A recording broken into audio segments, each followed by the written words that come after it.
oder eben auch nicht. Aber die mich kennen, die wissen, der Philipp, der liebt Bombschips.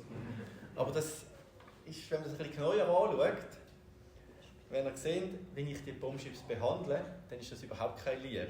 Also wenn die Bombschips in die Nähe kommen von mir, dann werden die zerstört, dann werden die zermanscht.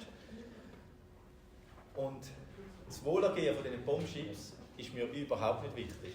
Sondern ich müsste vielleicht ehrlicherweise sagen, ich liebe den Geschmack der Bombschips oder ich esse gerne Bombschips, oder?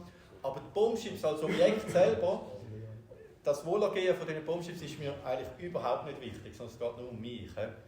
Und wenn wir aber von Liebe reden, Liebe zu einem anderen Menschen, dann bedeutet das eben, dass wir am Wohlergehen von dieser Person interessiert sind. Und das beste Beispiel hat Jesus gegeben. Er hat alles gegeben. Er ist interessiert an uns und hat alles gegeben. Er hat sogar sein Leben gegeben.